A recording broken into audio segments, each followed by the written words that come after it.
क्या आप जानते हैं रामायण के सबसे शक्तिशाली भाइयों बाली और सुग्रीव का जन्म किसी स्त्री की कोख से नहीं बल्कि एक पुरुष की कोख से हुआ था।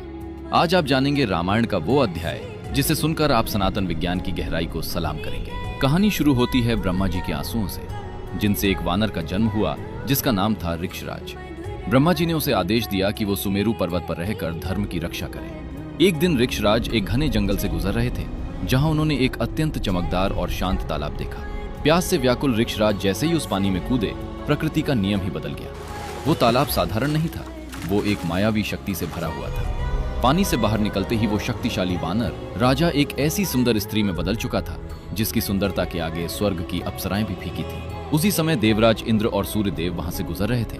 उस दिव्य स्त्री को देखकर दोनों ही मोहित हो गए। अब यहाँ विज्ञान और दिव्यता का एक अनोखा संगम होता है। इंद्रदेव की शक्ति जब उस स्त्री के बालों पर पड़ी तो वहां से जन्म हुआ महाबली बाली का, और सूर्यदेव की शक्ति जब उस स्त्री की गर्दन पर पड़ी तो वहां से जन्म हुआ सुग्रीव का। सोचिए, एक ही शरीर जो कुछ देर पहले एक राजा था, अब 2 बच्चों की मां बन चुका था।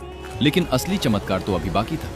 जैसे ही सुबह हुई, उस स्त्री ने फिर से उस तालाब में डुबकी लगाई और वो वापस राजा ऋक्षराज बन गए। अब राजा के सामने एक बड़ी चुनौती थी। वे पुरुष बन चुके थे, लेकिन उनकी गोद में 2 नन्हे बालक थे। जब वे दोनों बच्चों को लेकर ब्रह्मा जी के पास पहुंचे तो ब्रह्मा जी मुस्कुराए और उन्होंने बताया कि ये बालक साधारण नहीं बल्कि देवताओं के अंश हैं।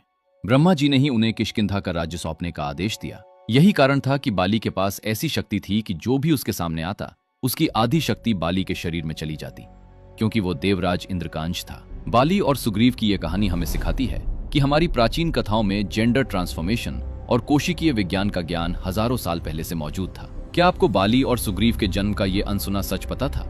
कमेंट्स में अपनी राय दें और जोर से लिखें जय श्री राम।